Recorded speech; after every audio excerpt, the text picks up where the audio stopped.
The Story of Ferdinand by Monroe Leaf. Drawings by Robert Lawson. Published by Grosset and Dunlap.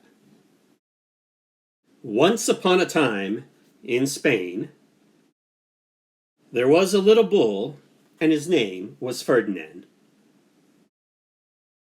All the other little bulls he lived with would run and jump and butt their heads together.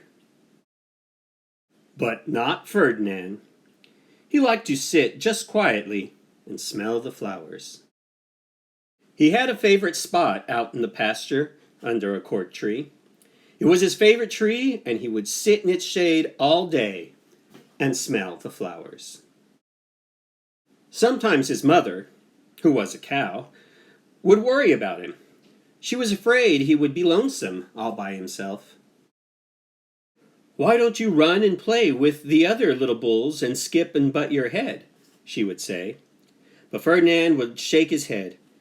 "I like it better here, where I can sit just quietly and smell the flowers." His mother saw that he was not lonesome, and because she was an understanding mother, even though she was a cow, she let him just sit there and be happy. As the years went by, Ferdinand grew and grew until he was very big and strong. All the other bulls who had grown up with him in the same pasture would fight each other all day. They would butt each other and stick each other with their horns. What they wanted most of all was to be picked to fight at the bullfights in Madrid. But not Ferdinand.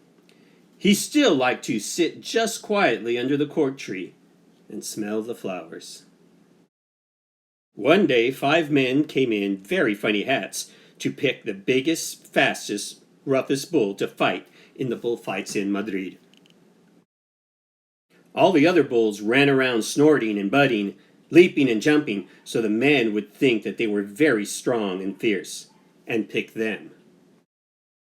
Ferdinand knew that they wouldn't pick him, and he didn't care, so he went out to his favorite cork tree to sit down. He didn't look where he was sitting, and instead of sitting on the nice cool grass in the shade, he sat on a bumblebee. Well, if you were a bumblebee and a bull sat on you, what would you do? You would sting him, and that is just what the bee did to Ferdinand. Wow, did it hurt! Ferdinand jumped up with a snort. He ran around puffing and snorting, butting and pawing the ground as if he were crazy. The 5 men saw him, and they all shouted with joy. Here was the largest and fiercest bull of all, just the one for the bullfights in Madrid. So they took him away for the bullfight day in a cart. What a day it was! Flags were flying, bands were playing, and all the lovely ladies had flowers in their hair. They had a parade into the bull ring. First came the banderilleros, with long, sharp pins with ribbons on them to stick in the bull and make him mad. Next came the picadores, who rode skinny horses, and they had long spears to stick in the bull and make him madder. Then came the matador, the proudest of all. He thought he was very handsome, and bowed to the ladies. He had a red cape and a sword, and was supposed to stick the bull last of all. Then came the bull, and you know who that was, don't you? Ferdinand. They called him Ferdinand the Fierce, and all of the banderilleros were afraid of him, and the picadores were afraid of him, and the matador was scared stiff. Ferdinand ran to the middle of the ring, and everyone shouted and clapped because they thought he was going to fight fiercely and butt and snort and stick his horns around. But not Ferdinand.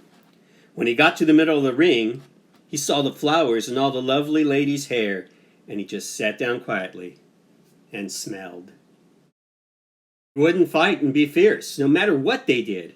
He just sat and smelled, and the banderilleros were mad, and the picadores were madder, and the matador was so mad he cried because he couldn't show off his cape and sword.